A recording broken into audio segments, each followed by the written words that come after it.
أعوذ بالله من الشيطان الرجيم. بسم الله الرحمن الرحيم.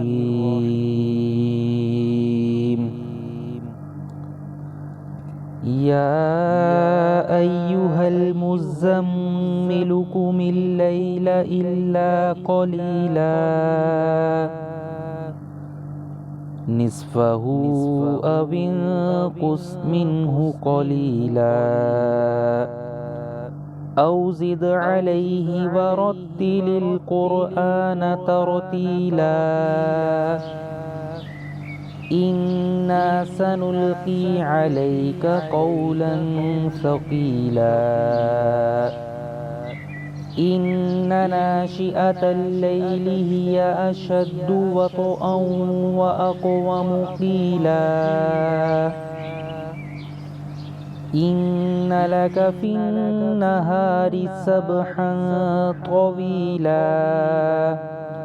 واذكر اسم ربك وتبتل إليه تبتيلا رب المشرق والمغرب لا إله إلا هو فاتخذه وكيلا واصبر على ما يقولون واهجرهم هجرا جميلا وذرني والمكذبين أولي النعمة ومهلهم قليلا إن لدينا أنكالا وجحيما وطعاما ذا غصة وعذابا أليما يوم ترجف الأرض والجبال وكانت الجبال كثيبا مهيلا إنا أرسلنا إليكم رسولا شاهدا عليكم كما أرسلنا إلى فرعون رسولا فعصى فرعون الرسول فأخذناه أخذا وبيلا فكيف تتقون إن كفرتم يوما يجعل الولدان شيبا السماء منفطر به كان وعده مفعولا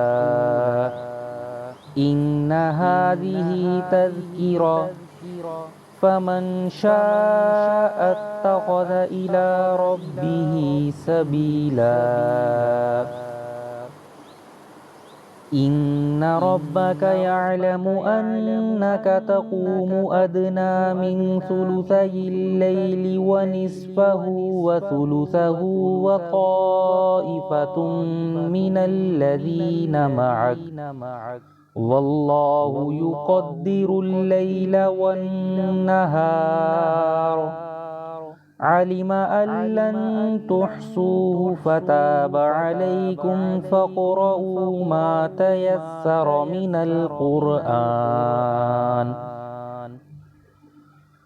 علم أن سيكون منكم مرضى وآخرون يضربون في الأرض يبتغون من فضل الله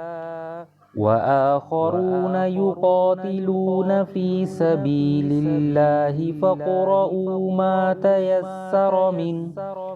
وأقيموا الصلاة وآتوا الزكاة وأقرضوا الله قرضا حسنا